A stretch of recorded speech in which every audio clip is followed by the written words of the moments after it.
least already and prepared. Ensure that you work a lot your brakes on the outlet. Ensure you work them like hell. So VSOU getting some encouragement as well.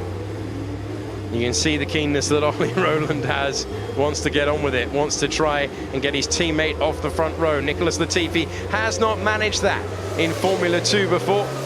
Latifi's personal best for the new Formula 2 era was set earlier in the season in Azerbaijan, and it was 3rd place. Check in with the weather, and you can see more is the graphic there. And so back on board with Nick de Vries, newly of Racing Engineering. He was on a flying lap that looked pretty handy before the red flag was flown. And this is not a time to mess around. This is not a time to get in each other's way and wind each other up. It's a time to get out there, get some heat into the tyres and try and improve your lap time. Something that King will be desperate to do, something that Albon and Matsushita will be desperate to do. So there's Ollie Rowland building up the pace, and look at that, a massive, oh, it was so close. Initially, it was super close between the Racing Engineering and the Rapax, and then somehow Ollie Rowland managed to skate around the outside of what could have been an enormous red flag accident that would have ended the session, but didn't seem fazed by it one little bit, did he? But those were enormous closing speeds after a little bit of squeezing was going on. Squeezing for, at the moment, track position. So the sun has come out, and that is going to make conditions even worse, as daft as it sounds, because it's going to illuminate the spray in front. It's raining again on the pit straight. It's raining again on the pit straight, sadly. Nick de Vries is not wrong. It has just started pouring once again on the pit straight out of the window. You can see it's wet everywhere. I thought that Ollie Rowland was going to cream into the side of his teammate there, and he just managed to avoid it. You can see what they're dealing with in terms of visibility. Remember, it is always better from the camera point of view than what the driver can see. And look, the driver can see hardly anything. Ollie Rowland having to back out of it there purely because he couldn't see anything. Wow, they really are brave and committed and extremely talented out there as we head to the final stages of this qualifying session. You are, because everybody is packed. Everybody is packed.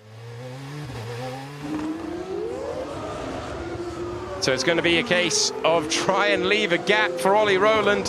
He has done, and first task is the 180 corner of La Source, the famous hairpin that they've been using since 1921, and now it's part of the most famous section of corners in motorsport, Eau Rouge, and then on to the top of the hill through Radion. How much commitment can Ollie Rowland take? He's really giving it everything there, pushing to the white lines and the curbs, really wringing every last inch of speed from the car. The spray incredibly high. I'd be amazed if he can improve at this time, but he has improved at this time by 0.3 of a second. That is not the best that he has managed so far, though. And look how hard it's raining in the middle part of the lap. There's surely no way that anyone's going to be able to improve through the section that matters. And Ollie Rowland, with a big kick of oversteer, is going wide and into the gravel. Maximum attack, gave it everything. Oh, he's been flicked back into the gravel. I think he might just recover from there. I think he caught the car on the lip of the tarmac. This was on board with Ollie Rowland. You can see there's not a lot to work with in terms of visibility and maximum commitment. The grip, though, was not there. Lucky to keep it out of the barriers, but you were not going to stop that man from trying. And he has just about, I think, recovered out of there. But with the rain coming down, there will be no improvement. No personal best being set on the computer screen in front of me. Jordan King had set a personal best. Leclerc had. Ollie Rowland had improved on Leclerc's time.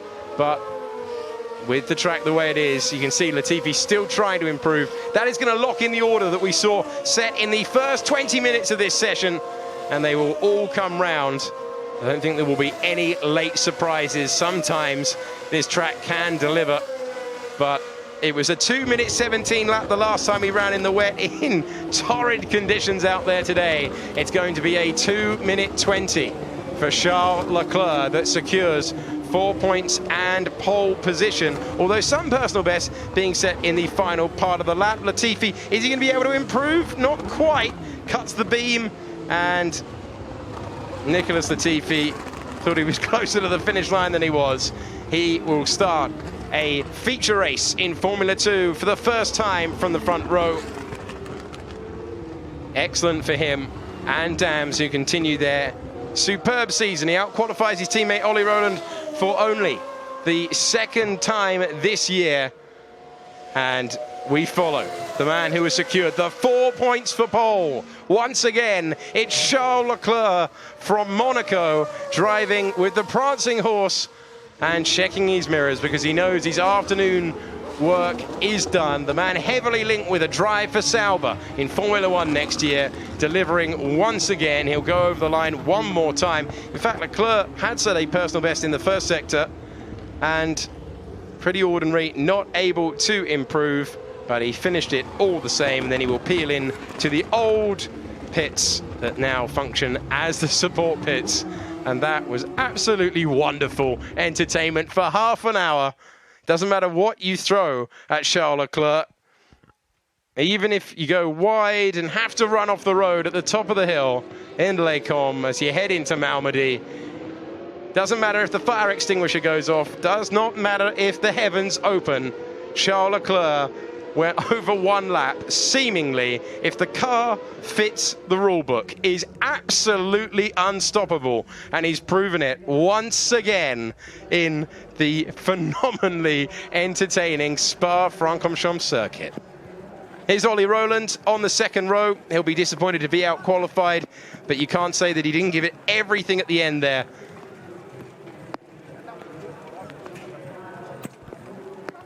The only other man who has been on pole position in 2017, today having to settle for third. That is going to make a start that is always crucial here even more important. But let's confirm the order in very, very difficult conditions after half an hour of qualifying. It's Charles Leclerc who takes the 4 points for pole. Nicholas Latifi will start a Formula 2 race from the front row for the very first time. Ollie Rowland in third, gave it absolutely everything, but found himself off the road. Gustav Mallier, third last year, fourth this year. He just loves this circuit. Antonio Fuoco just behind his teammate in fifth. Nick de Vries, sixth on his first outing for Racing Engineering. Luca Ghiotto might be investigated for blocking Leclerc for the moment, has seventh, and Roberto Merri, the super sub, lines up in eighth for tomorrow. Artem Markelov is ninth. Alexander Albon is in 10th position.